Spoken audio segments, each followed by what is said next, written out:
Boa noite, seja bem-vindo, seja bem-vinda a mais um Papo de Físio aqui no Simplificando a Ventilação Mecânica. Então, boa noite, seja bem-vindo no Papo de Físio que acontece todas as terças e quintas às 7 horas. Eu mostro para você como conseguir trabalhar na UTI sem medo, independente da sua experiência. Ou seja, você conseguir atender o paciente independente da patologia que ele tem, independente se você é o seu primeiro plantão ou se você já está na área há muito tempo. Esse é o nosso objetivo aqui no Papo de Físio. Sempre com assunto real do que acontece no dia a dia da UTI para te ajudar e te preparar para você se sentir mais seguro quando a hora H chegar. Aquela hora que a gente está frente a frente ao paciente e a gente precisa reagir para fazer o nosso paciente melhorar. O tema do nosso encontro de hoje é um assunto bem importante, que é a ventilação mecânica invasiva e não invasiva.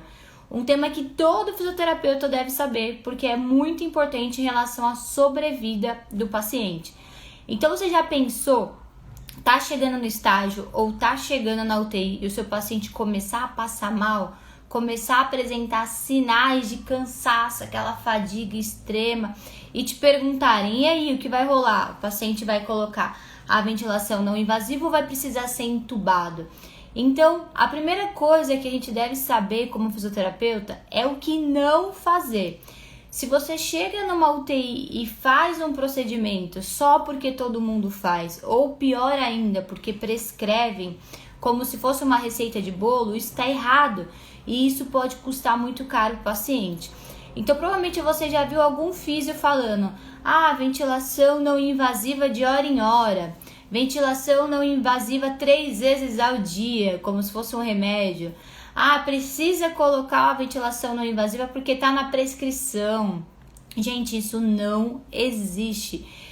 Eu não sei se você em algum momento da sua vida, como estudante ou na pós, ou teve até a própria curiosidade de colocar uma máscara de ventilação não invasiva no rosto. É horrível, é uma sensação de pressão muito ruim que fica no nosso rosto. Então a gente não deve fazer procedimentos na UTI como se fosse receita de bolo, só porque todo mundo faz, ou porque o físio anterior fez, ou ainda pior, porque mandaram você fazer. Então não faça isso. Se você entrar numa UTI e ver um paciente que está fazendo o uso de ventilação não invasiva várias vezes, como se fosse receita de bolo, para essa receita, que essa receita está errada. Isso vai custar muito caro para a vida do paciente. Então, como que a gente define, a ventilação invasiva e não invasiva? Primeiro de tudo, eu sempre falo que na UTI, os termos, eles estão ali para nos ajudar. Quando a gente pensa em ventilação invasiva, a gente está pensando em algo que invade o corpo do nosso paciente, por isso é invasivo. E ventilação não invasiva, eu não estou invadindo o corpo do paciente. Então, você está promovendo uma terapia em que você não invade o corpo do paciente. Esse é o primeiro princípio básico. O invasivo você está invadindo e o não invasivo você não invade. Como que a gente oferta a ventilação invasiva e não invasiva para o nosso paciente? A ventilação não invasiva a gente utiliza através de interfaces, através de máscaras.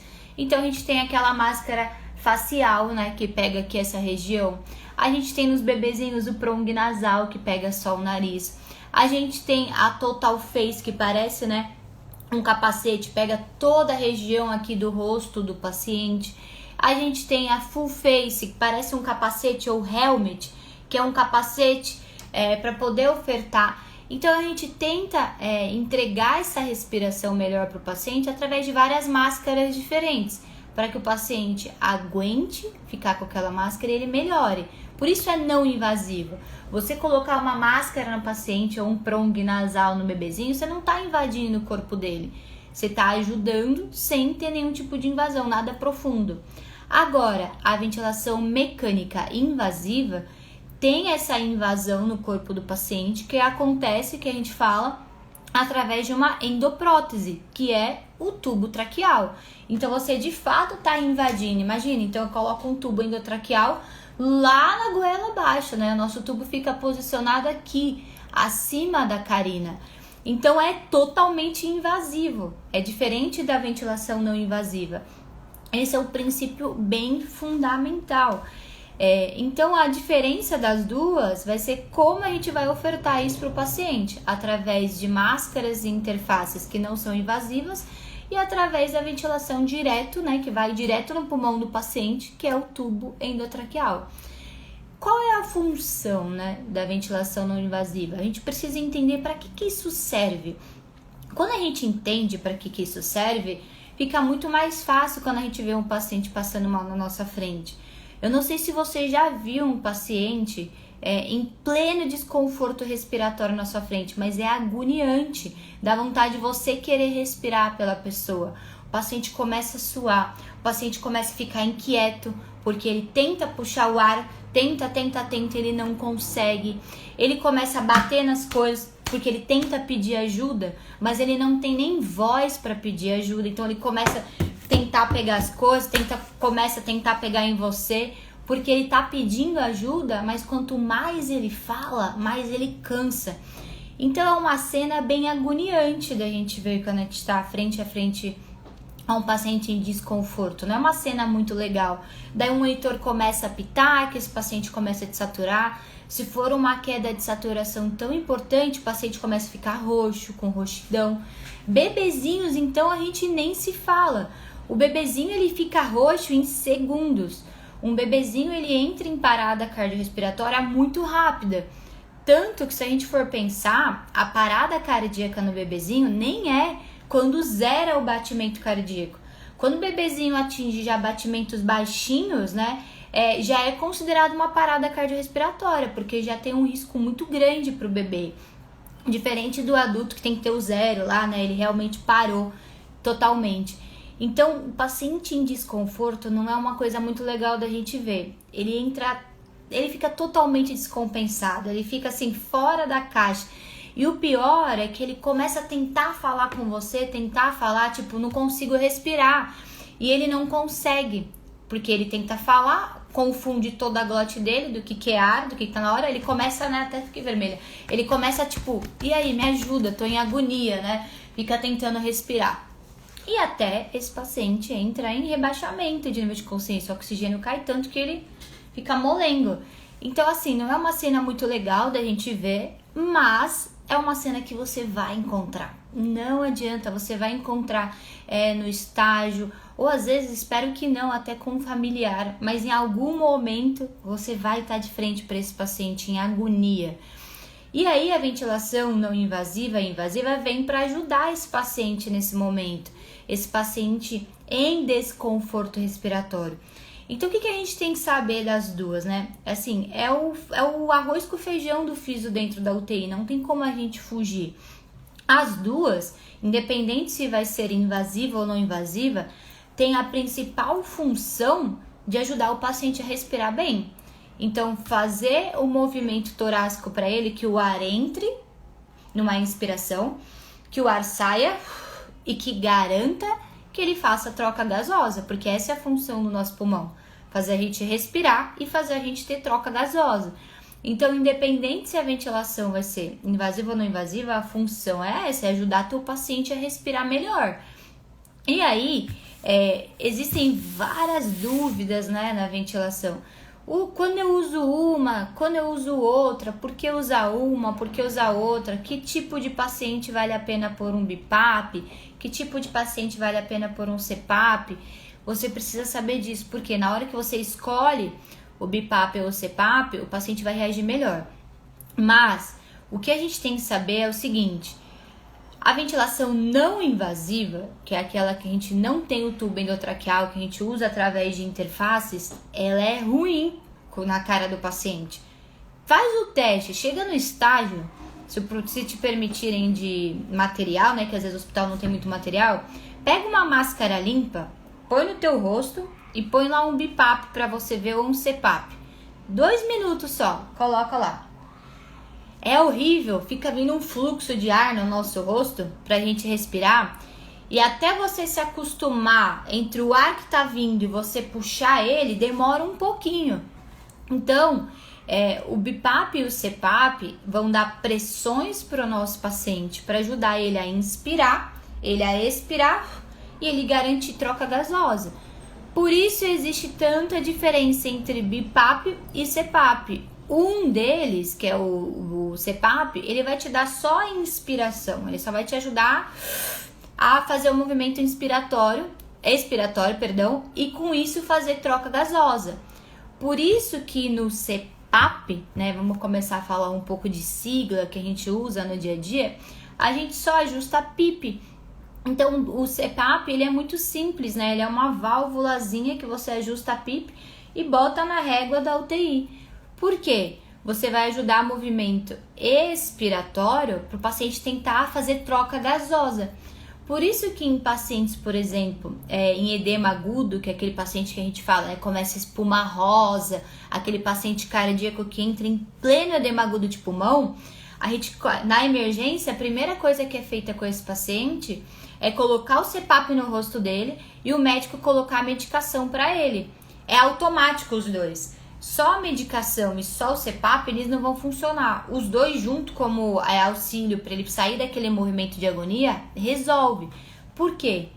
O CPAP, a gente está dando expiração, a gente está dando PIP, que é a mesma coisa que a gente tem no ventilador mecânico invasivo, a tão famosa PIP.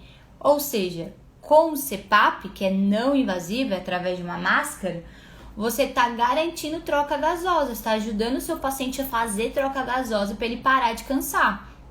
Tanto que não adianta nós usarmos o CPAP com prong nasal, com aquela máscara pequenininha assim, ó, que só pega o nariz, né, que é quando a gente normalmente dorme, que a gente tem apneia. Não adianta, você precisa mandar uma pressão forte para ajudar o paciente a respirar melhor. E se você usa pressões muito altas, dá agonia no paciente. Se você usa pressões muito baixinhas, nem faz troca gasosa.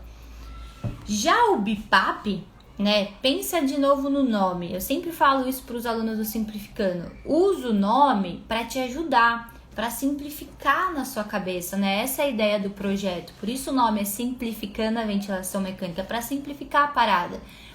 BIPAP, bi de 2, certo? A palavra bi significa 2. BIPAP significa que você está dando 2 níveis de pressão.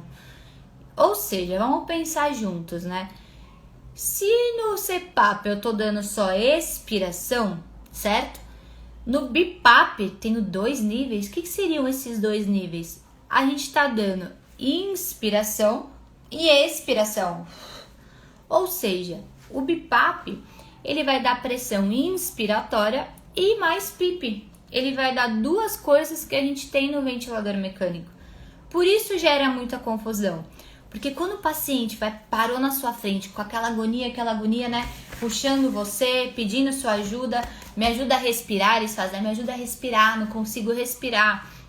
Você vai ter que pensar se aquele paciente precisa de uma pressão, expiração ou de 2 pressões.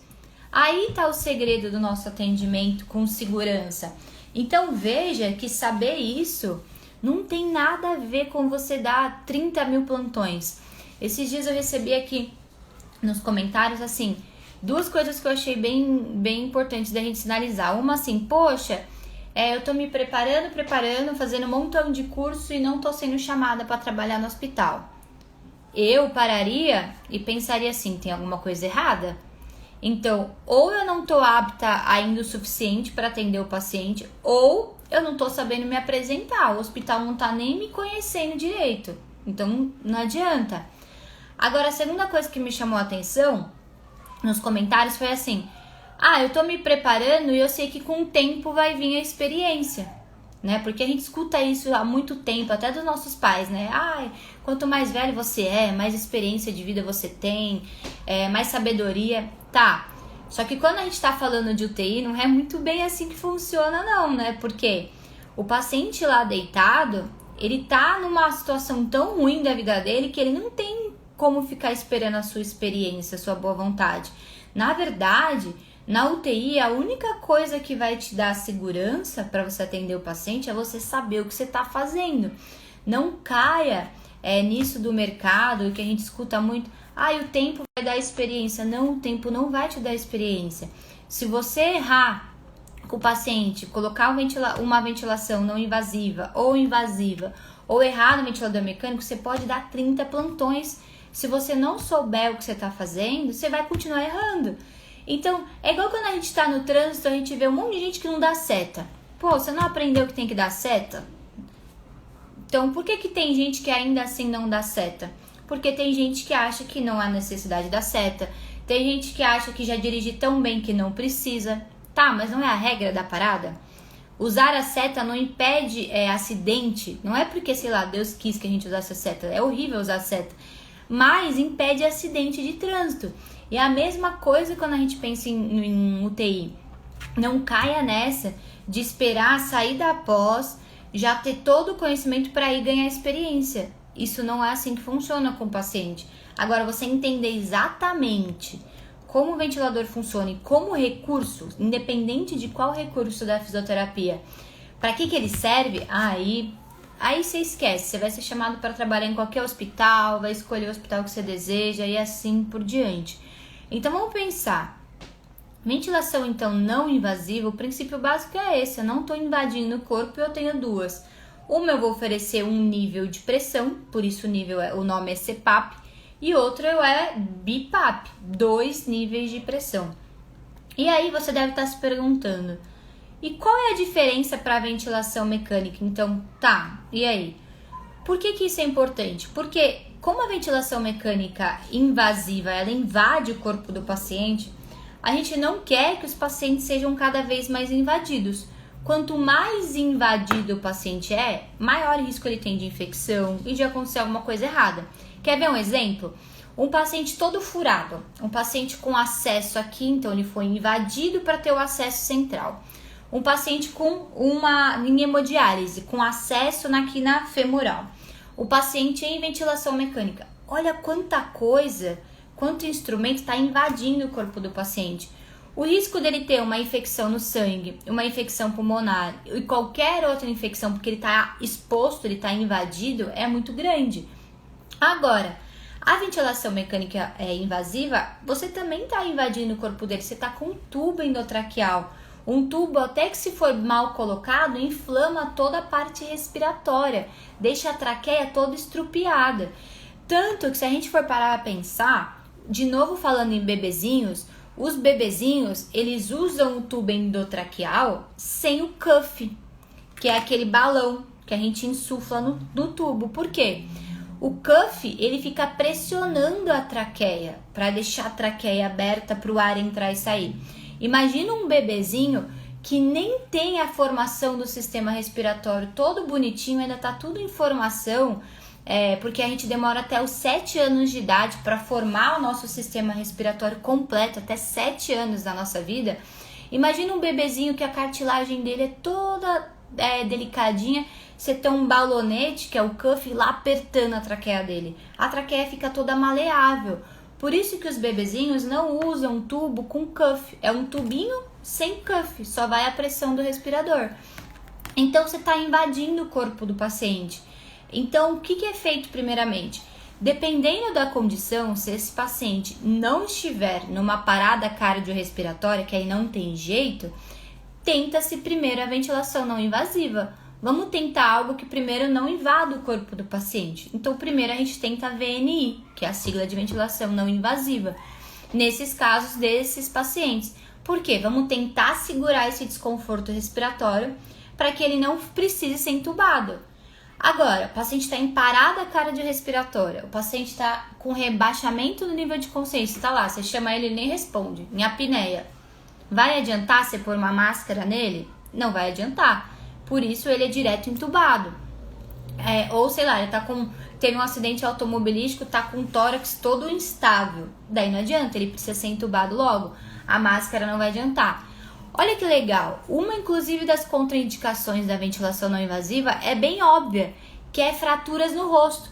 De repente, alguém tem um acidente automobilístico e quebra vários ossos do rosto. Quebra o maxilar, quebra algum osso do rosto ele quebra porque ele bate o rosto, sei lá, o motoqueiro bate o rosto assim no chão, pá. Ou o motorista bate o rosto com tudo no volante, daí ele fratura o rosto. Uma das contraindicações da ventilação não invasiva, quando a gente vai estudar na faculdade ou na pós, é fratura de rosto. Daí você deve pensar, pô, mas o que tem a ver fratura de rosto? Cara, se a gente tá com fratura no rosto, imagina você pegar uma máscara e pressionar o rosto assim, ó, do paciente para fornecer pressão para ele. Você vai estar pressionando em cima de osso quebrado. Por isso que não tem indicação quando o paciente tem qualquer lesão no rosto, ou queimadura, ou fratura no rosto, a gente colocar ventilação não invasiva, porque imagina, tem osso quebrado no nosso rosto. Por isso ele é entubado direto.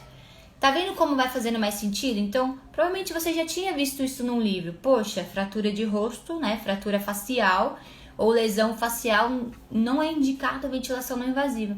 Mas por quê? Daí começa a ficar mais óbvio, porque eu não posso pressionar uma parte que tá com fratura. Olha que legal, né? Da gente começar a entender. E o que vai acontecer? Pode acontecer de você estar na UTI, o paciente tá em desconforto respiratório, e o paciente de repente teve uma queda, um vozinho. O vozinho então estava em casa, que é o que a gente mais vê, né? O vozinho tropeça de um degrauzinho pequenininho, pum, bate o rosto, quebra o fêmur e vai para UTI.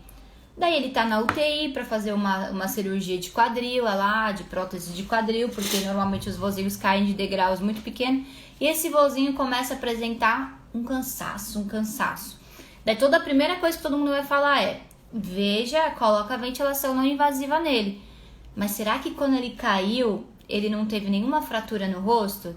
Será que foi feito um raio-x de rosto? Às vezes o vozinho tá cheio de roxo, né? Porque caiu, ou uma criança. Será que não fraturou? Tem que ter essa certeza antes da gente ir lá e colocar o negócio no rosto do paciente. Porque o paciente vai estar agitado, o paciente vai estar muito agitado e você vai ter que ter a calma de acalmar ele para conseguir fixar a máscara no rosto dele. Que é outra coisa que a gente vê bastante na ventilação não invasiva. Então a gente prende a máscara do paciente aqui através de um acesso, que é o que a gente fala que é o cabresto, que é nada mais do que um plástico para fixar, né, a máscara do nosso paciente.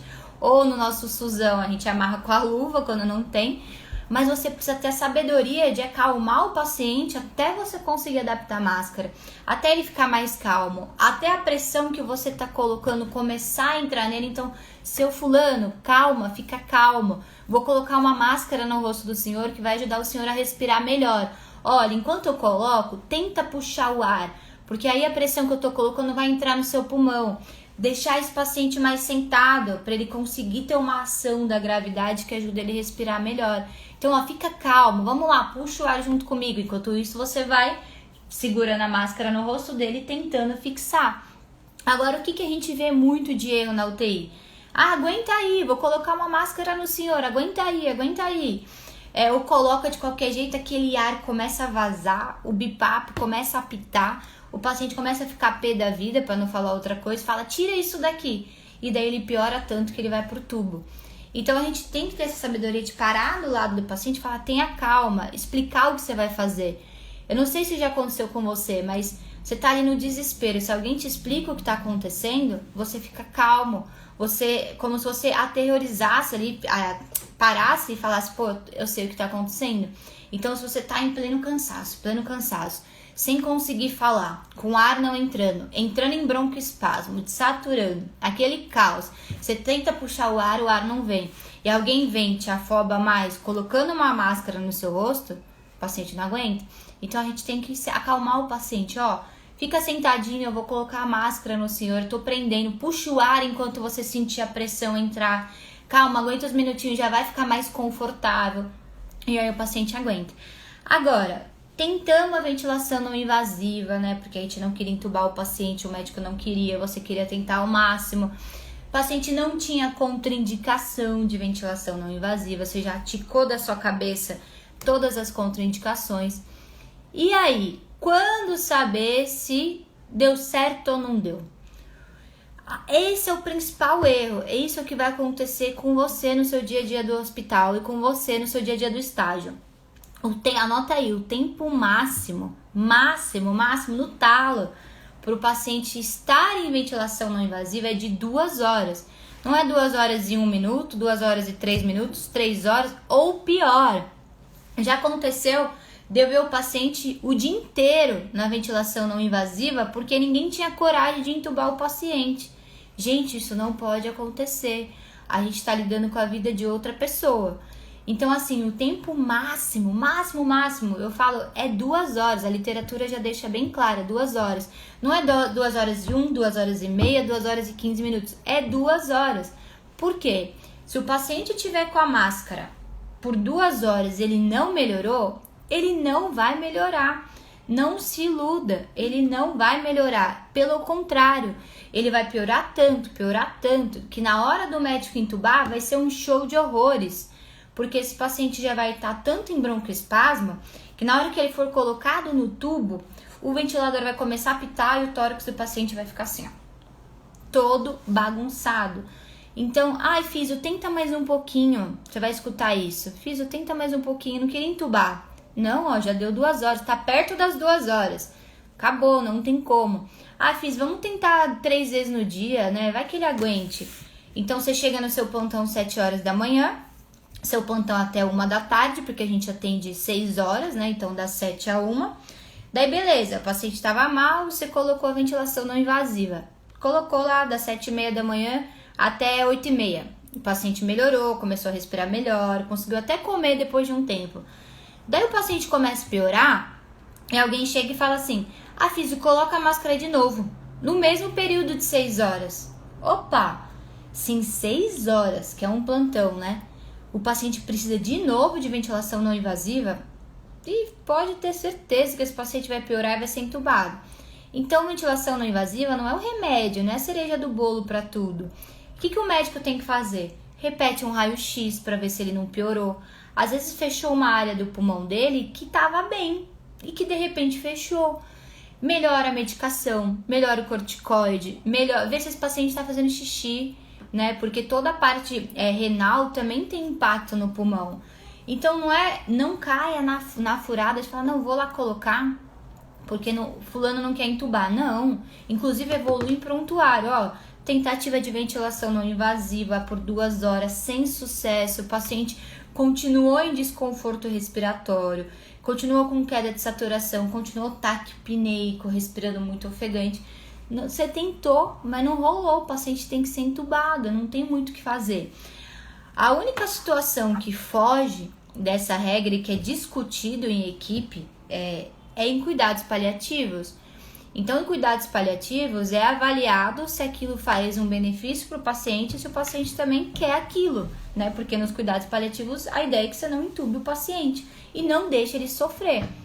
Então, veja, não caia nessa burrada. Isso vai acontecer com você. Você chegar no plantão, físio, Tamires, Fabiana. Fabiana, essa aqui é a paciente Tamires, ela tá fazendo ventilação não invasiva 3 vezes por dia, BIPAP, manhã, tarde e noite, como se fosse uma receita de bolo.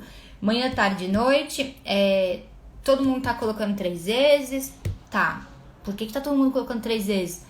Melhorou raio-x, melhorou clínica, esse paciente tá respirando melhor, melhorou a saturação. Não aceita. Conversa com a equipe, conversa com o médico, o paciente tá fazendo muito uso de ventilação não invasiva, tá piorando, tem que ser entubado. A equipe não precisa ter medo da intubação, ele só precisa ser entubado no momento certo. Então não caia nessa burrada, porque é muito ruim. O paciente que fica naquela agonia, demora para ser entubado, o prejuízo é muito pior. Ou ele entra numa parada respiratória, então o tórax dele fica tão duro, eu brinco, né, que se você desse uma porrada no tórax, o tórax não expande. Ele fica parecendo uma pedra, assim, ó. Você nem vê esse movimento torácico assim, ó. Você não vê nada, o tórax fica parecendo uma pedra, é tão grande que o médico tem que vir com medicações que desbloqueiem esse tórax, medicações muito fortes. E daí o que acontece? Esse paciente, ele é demorado para ser entubado. Quando consegue se entubar ele, é colocado um monte de medicação para ele aguentar ficar entubado, que não haveria necessidade se tivesse entubado ele no momento certo. Ele vai te dar um trabalhão no ventilador, ele vai ter um monte de assincronia. Você vai colocar a pressão inspiratória, não vai entrar. ele não vai garantir volume, ele não vai ter ventilação protetora, o ventilador vai ser um caos, você vai tentar mudar a modalidade, não vai rolar, o paciente não vai ficar bem, então o paciente vai ficar muito mais tempo entubado do que ele precisasse. Então, a hora de falar para a equipe, deu a ventilação não invasiva ou invasiva é nossa. Então, como que eu faço isso? Ai, Tamires, mas poxa, eu não tenho ainda aquela voz de comando, eu tô assumindo meus primeiros plantões agora, eu trabalhava com pilates, é totalmente diferente, ortopedia, né? Ortopedia, você não precisa ter aquela reação tão rápida ali com o paciente. Tenha calma, explica para a equipe o porquê que você tá falando aquilo. Então, olha, a ventilação não invasiva, ela tem indicação de 2 horas. Foi tentado, o paciente ficou de tal a tal hora. Ele não tá bem, ele não tem mais indicação de ficar naquilo, o paciente vai piorar. Vamos lá realizar a intubação, que é melhor, ele vai ficar melhor. Agora também não pode acontecer o contrário, né? Nem tentar a ventilação não invasiva, exceto essas contraindicações, e direto entubar, né? O médico, vamos entubar que é mais fácil. Aí também não pode rolar isso, então não pode rolar nem os 2 extremos. Demorar para intubação e também todo mundo ser intubado só porque o médico é mais fácil. Às vezes você pega um médico que tem bastante experiência de entubar rápido, isso também acontece. Então, gente, cara, não caia nessa furada, não. Você consegue se comunicar bem com a equipe, independente se você tá bem ou não. E aí tem uma coisa ruim, por quê? A pós-graduação, a faculdade em si não ensina isso pra gente, né? Que é esse posicionamento profissional. Então você vai ter que adquirir essas habilidades. E eu digo mais, hoje os profissionais que não passam no processo seletivo, eu não digo na parte teórica, porque a gente é humano e às vezes a gente erra uma coisa teórica na prova, a gente vai lá, estuda, se esforça, corre atrás da ventilação mecânica e resolve. Ninguém nasce sabendo. Agora, isso não sou eu que estou falando, são dados de empresas, de Forbes, de várias empresas que fazem contratações de pessoas, independente se é fisioterapeuta ou não, de qual área. As pessoas não passam no processo seletivo porque elas não conseguem nem se comunicar. Se você não consegue se comunicar devagarzinho, desenvolver essa habilidade de falar, como que você vai trabalhar com um monte de gente? A UTI que eu tava tinha mais de 100 pessoas. Era uma UTI gigante, que o centro ficava um determinado perfil de paciente cardíaco, em cada lateral mais 10, eram 5 físios, não era um físio só. Então, como que você vai falar com o médico se você não se comunica? Como que você vai falar com o enfermeiro? E aí? Você vai ser, eu brinco, um aspirador ambulante que só chega, aspira o paciente e vai embora? Não! Você vai perder todo o respeito, né? Vai prejudicar a profissão. A gente tá ali para salvar o paciente. E salvar o paciente também é saber se comunicar, seja positivo ou não. Então isso é bem importante, bem importante. Anota aí pra você não esquecer. E sabe o que eu acho legal? Até no estágio. Então hoje, os alunos do Simplificando que fazem durante a graduação, eu acho muito legal. Por quê? O estudante já chega no estágio, professor, tem alguma coisa errada com o ventilador. E eu fiquei bem feliz de ouvir isso esses dias, da aluna falando... poxa, eu cheguei no estágio, eu vi que o ventilador não estava legal. Eu fui lá e falei, professor, o ventilador tem alguma coisa errada. Ele, mas o que errado? Eu já achei. É isso que tá errado no ventilador. O professor virou pra ela e falou, vai lá mexer. Olha que legal, você ter essa autonomia como estudante. Que futuro que um estudante desse vai ter? Cara, é um futuro brilhante. É muito difícil um estudante que já tá traçando isso ter alguma coisa que não seja o sucesso de trabalhar num bom lugar, de ver vários pacientes melhorando, retorno financeiro lá na frente. É muito difícil, né? Porque a pessoa já tá se posicionando, já tá melhorando e sabe o que tá rolando com o paciente.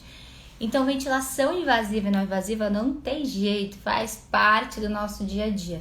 Agora, por último, uma dica de ouro é o seguinte, que gera muita dúvida quando a gente pensa em trabalhar na UTI ou quando a gente já faz a pós e tudo mais.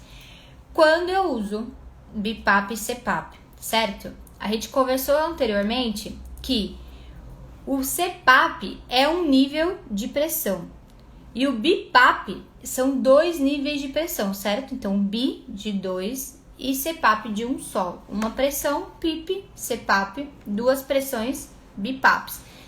Que paciente, vamos pensar, que paciente, não que patologia, se leva melhor um ao outro. Quando a gente tá lendo, quando a gente tá começando, a gente sempre decora, né? Edema agudo de pulmão, CPAP. DPOC, BIPAP, né? Nossa, é uma decoreba do caramba.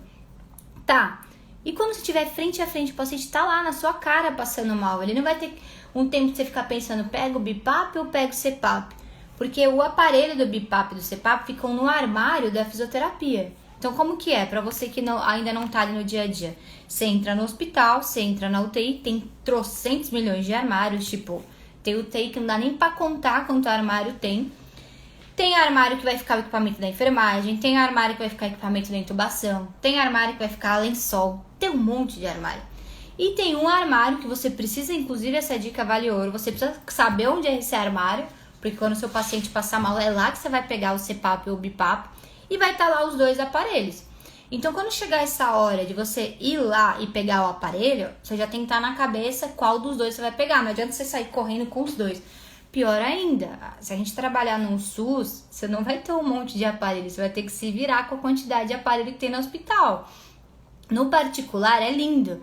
Eu lembro que quando eu cheguei no principal hospital que eu queria trabalhar, nossa, parecia que eu tinha ganhado na loteria. Tinha tanto BIPAP, mas tanto BIPAP de boa qualidade, que aquilo me deixava, falava, cara, como que tem tanto BIPAP? Por quê? No outro hospital que eu trabalhava, que era SUS, só tinha um pro hospital inteiro. Não tinha BIPAP. Era só CPAP para todas as enfermarias. Eram apenas 3 CPAPs velhinhos pro hospital inteiro. E pior ainda, eu lembro que o único BIPAP que tinha no hospital era para transporte de paciente entubado. Era pior ainda, ninguém deixava você usar se não fosse para transportar o paciente entubado, para tomografia, para outro UTI. Nossa, então dava uma vontade de usar o BIPAP, mas não podia. Porque na hora que o paciente grave precisasse mudar de quarto, mudar de leito, você precisava ter ali o ventilador de transporte, porque não tinha ventilador de transporte. E eu lembro que nessa outra UTI não tinha muito BIPAP. Nossa, cada andar tinha mais de 10 BIPAP, porque era um hospital particular. Tanto que eu lembro que no SUS, para vocês terem noção, a nossa realidade, cada kit, né, de BIPAP e de CPAP custa uma média de R$700. Cada kit, de cada paciente. Então, no particular, esse material normalmente é jogado fora, né, porque é cobrado do convênio, enfim. No SUS, não. Então, no SUS, esse material é utilizado pelo paciente, não é reprocessado, esqueci a palavra. Vai, tipo, para desinfecção ali, né, tirar... Esterilização, vai para esterilização para tirar toda a exposição do paciente que estava anteriormente, mas não tem, é muito caro. Eu lembro que quando eu fui para esse segundo hospital, eu via muito material sendo descartado, então era esterilizado no hospital particular, mas era descartado. E eu falei, pô, não posso levar esse material para o hospital do SUS, porque o hospital precisa. Daí a gente pegou todos os materiais e levou como doação para o hospital do SUS. Então, assim... às vezes você não vai ter tanto recurso, mas você precisa entender o que fazer com o melhor recurso que você tem lá para o paciente. Então você vai estar com o paciente na sua frente, passando mal, a equipe chamando, faz alguma coisa, o paciente está desaturando, o paciente lá todo em agonia na cama. Você vai correr para esse armário, que você já vai ter que saber qual armário é, e vai escolher, você vai estar na frente, né? Igual o negócio da Matrix, pílula tal ou pílula tal, CPAP ou BIPAP, qual que eu uso? Pacientes que estejam com problema de troca gasosa, paciente saturando, mas é um paciente que consegue inspirar tranquilo, você pode usar o CPAP, porque ele vai te garantir PIP, vai te garantir um nível de pressão. Agora, pacientes que precisam de ajuda inspiratória e expiratória, e a gente fala que o BIPAP ele é muito potente para lavar CO2. Por quê? Quando eu mexo na inspiração e na expiração, você tem saída de CO2, igual gasometria, você lava esse CO2. Então, esses pacientes que começam a ficar com rebaixamento do nível de consciência por conta de CO2, você precisa lavar CO2, só o CPAP, o BIPAP, perdão, não tem o que fazer. Por isso que no paciente DPOC, o padrão ouro é usar o BIPAP, porque o DPOC é um paciente que ele tá acostumado com níveis de CO2 alterados, mas tá tudo bem. Se você pega uma gasometria de um DPOC, a gasometria dela tá compensada. Olha a própria palavra, tá compensada. Então ele tem uma disfunção, mas tá tudo bem. Ele tem 60 de CO2, mas a gasometria dele é 7,35. Ok, o corpo dele se acostumou com aquilo. Mas o DPOC, ele é um paciente muito sensível a CO2, né? Então, o paciente em DPOC em desconforto, os valores de CO2 dele estão muito bagunçados. Então, você precisa garantir lavagem de CO2, que é o que a gente fala na ventilação mecânica, que é o volume minuto. Nossa, quanta sigla, quanta coisa a gente falou numa explicação simples que é, por exemplo, de BiPAP. Porque você garante esses dois como se fosse um ventilador mecânico, só que não de forma invasiva. Então, pensou, o paciente está com queda de saturação, ou ele está com queda de saturação e também disfunção de CO2, né? Precisa lavar esse CO2. Tanto que quando esse paciente entra na ventilação não invasiva e você colhe a gasometria, a equipe colhe, né, coleta a gasometria depois, a resposta você já até sabe quanto vai vir. Quando você domina isso, com o que está acontecendo com o paciente, você às vezes até acerta o número. O paciente vai vir com uma gasometria alterada, vai estar com uma acidose respiratória, com CO2 de tanto, vai estar com uma relação ruim, vai estar com a saturação lá embaixo, vai estar com a PaO2 lá embaixo. Seu cérebro já ativa aquilo para você. Por quê? A gasometria só vai resolver uma coisa que você já está vendo na clínica. Ela só vai te transmitir uma informação que na clínica já está lá. Então, é isso. Você tem que saber escolher e também saiba quais recursos o hospital tem. Porque a gente vive num país muito desigual. Então, hospitais particulares, eu brinco, é um sonho, tem tudo, né? Mas quando a gente vai para o SUS, alguns hospitais são bem estruturados e outros não. E aí você não pode culpar o hospital, né? Vou fazer de qualquer jeito porque no hospital não tinha o melhor recurso. Não, você precisa garantir para o seu paciente que com o recurso que você tem, você vai oferecer o melhor possível para ele melhorar. Essa é a nossa principal missão. Cara, olha, eu tô aqui e eu vou fazer de tudo, com muito conhecimento, muita dedicação, de tudo que o senhor puder para você melhorar. Então, seja a medicação certa, seja a ventilação mecânica certa, seja o que for. Tanto que eu lembro que na época que o ator, né, Paulo Gustavo faleceu, uma das coisas que me deixou muito chateada, obviamente, além da morte dele, né, que o Brasil todo ficou bem abalado, foi que o Paulo Gustavo faleceu com uma máquina, que é a ECMO, né? Então, é uma das tentativas do Covid, que era o ápice lá do Covid. E não são todos os hospitais que têm uma ECMO, né? Que é uma máquina muito cara.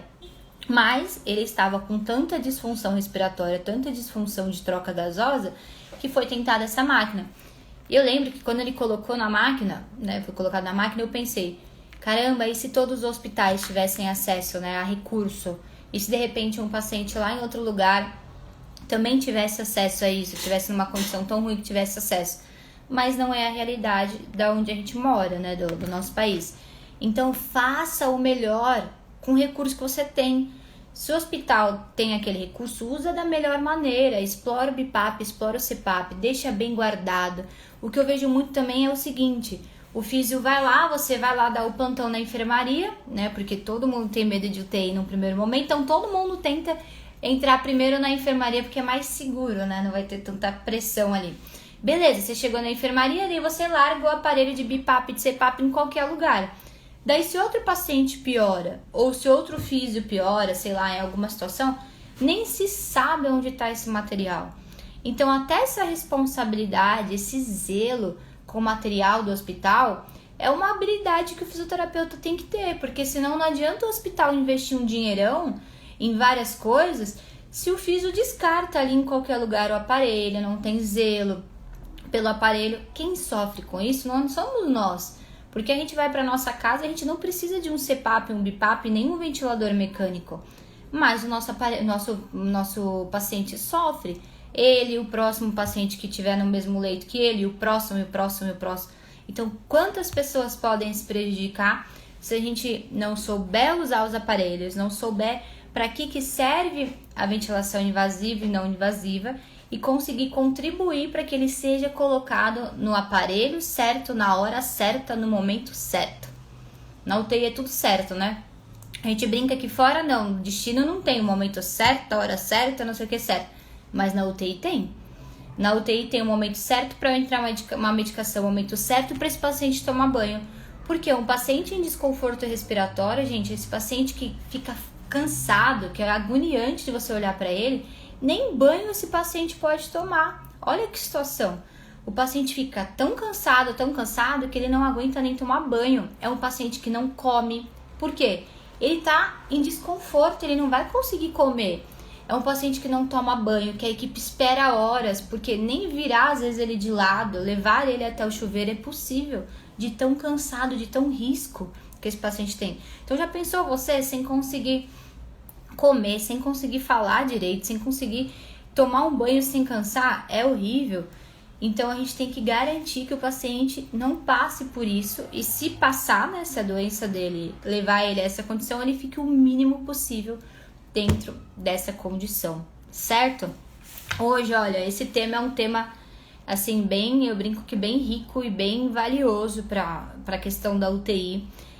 Demorei muito tempo também para entender BIPAP, CPAP, para colocar isso no raciocínio clínico, então eu tentei trazer para você assim a nata de como a gente usar isso assim sem medo, com segurança, independente de qual paciente é. Então para de decorar paciente tal, não. O que faz uma máquina, o que faz a outra? Quando eu sei que o meu paciente já deu o máximo dele, precisa ser entubado, que não tem o próximo passo. Isso é bem importante. Vou abrir então aqui um minutinho se tiver alguma pergunta, que durante eu vou falando eu não consegui ver. Comentário bem legal do Luiz. Obrigado, Luiz, pelas palavras. Bom, a partir de hoje eu não quero que você erre, pelo amor de Deus, CPAP, BIPAP. Seja aquele físio que você tanto admira, seja aquele físio protagonista que vai lá, resolve a vida do paciente, aquele físio que consegue conversar com a equipe, consegue fazer o que é certo para o paciente, consegue mostrar o porquê que aquilo é certo, que as portas vão só se abrir, se abrir, se abrir. E Tamires, se eu sou estudante, melhor ainda, desenvolve isso durante a graduação, né? Se você é estudante, você está adiantado, aproveita, para de chegar no estágio, né, esperando que o professor te abrace e que venha tudo aí de mão beijada. Não, aproveita, faz diferença já logo quando você é estudante. Combinado? É isso, obrigada aí, gente, pelos elogios. A ideia é clarear. Então, lembrando, toda terça e quinta a gente tem esse encontro, que é o Papo de Físio, em que eu trago um assunto real para te ajudar a clarear a sua cabeça, para te mostrar que existe sim uma maneira de você conseguir trabalhar na UTI com segurança, atendendo qualquer paciente, independente da sua experiência. Combinado? Outra coisa final só, as aulas elas ficam salvas, tá? Eu sempre recomendo, as lives, né? Eu sempre recomendo que assista ao vivo, porque você consegue ter essa interação de tirar alguma dúvida. Mas elas sempre ficam salvas aqui pelo perfil e também lá pelo YouTube, então você consegue ver isso certinho. Me explica. Sou nova aqui. Se você é nova, seja bem-vinda. Então, meu nome é Tamires, fisioterapeuta intensivista, e toda terça e quinta a gente tem esses encontros aqui no Simplificando a Ventilação Mecânica. Seja bem-vinda. E para quem não conhece, o Simplificando é uma metodologia, que é o SVM. Se você está chegando agora, você vai ver bastante essa sigla aqui no perfil. Hoje já são quase 100 alunos, 100 profissionais no Brasil todo que dominam ventilação mecânica. Isso enche meu coração de alegria, mesmo sendo estudantes também. Deixa eu ver só uma pergunta pra gente encerrar. Me explica, por favor, a cautela da pressão de pico de 40 ao invés de 45. Na verdade, a pressão de pico, o próprio nome já diz, né? A pressão mais alta. O que é o pico, né? Pico do Everest, pico de uma montanha, pico de um país. É a parte mais alta, lá no talo. É o máximo que você tem de uma amplitude. Quando a gente fala de pressão de pico, é o máximo de pressão que o pulmão pode aguentar. Então, a literatura, isso é literatura, já muitos anos de estudo mostra que o máximo que um pulmão pode ocorrer para não acontecer um barotrauma, né, que é esqueci a palavra agora para ficar mais fácil de explicar. O barotrauma é uma coisa que pode lesionar o pulmão, né? O pulmão não explode, como todo mundo acha, você pode ter uma lesão pulmonar. Então, o pulmão expande tanto que ele se lesiona, né? Inclusive, um dos tipos de pneumotórax pode ser ocasionado por isso.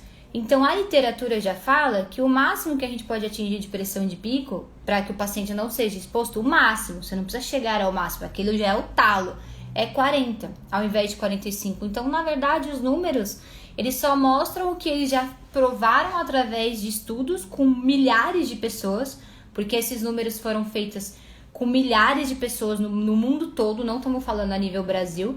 Então, quando é estudado um valor de ventilação mecânica, o mesmo valor, a mesma quantidade de parâmetros ventilatórios são colocados em UTIs do mundo todo. Inclusive, no Brasil, a gente tem vários hospitais que são polos disso. Então, por exemplo, quando se discutia os parâmetros de Covid, né? Via-se que o Covid, alguns parâmetros da ventilação protetora no Covid estavam agindo um pouco diferente. Então, no mundo todo eram colocados parâmetros ventilatórios, coletado estudo, né? A gente está falando de estudo científico e vem numa resposta. E UTI, sempre número, você sempre tem que pensar uma coisa. Se a pressão de pico se fala em 40 e não 45, é porque morre menos pessoas ao usar 40. Todo número em ventilação mecânica, a ideia é morrer menos gente, assim, na lata. Então, se você usa uma pressão de distensão até tanto, é porque já se foi provado que morre menos gente se usar aquela pressão determinada no ventilador. Fica menos tempo entubado, morre menos gente. E a mesma coisa da pressão de pico. Então, na verdade, o valor de 40 só mostra que já é como se fosse o máximo que o pulmão poderia aguentar. 45 já teria excedido.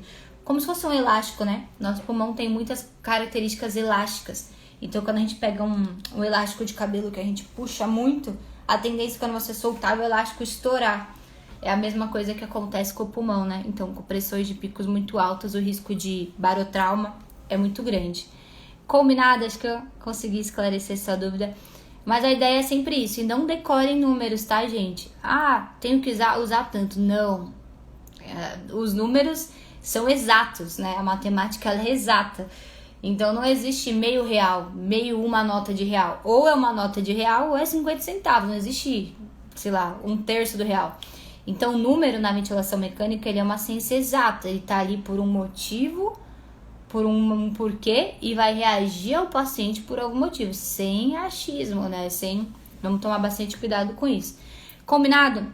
Então é isso. Nos vemos na próxima quinta-feira. Acompanhe as aulas. Coloca o sininho aqui do Instagram para você ser notificado. Tem também o grupo do Telegram que eu sempre aviso com antecedência as aulas. Clica aqui no link do perfil que vai te direcionar, é gratuito.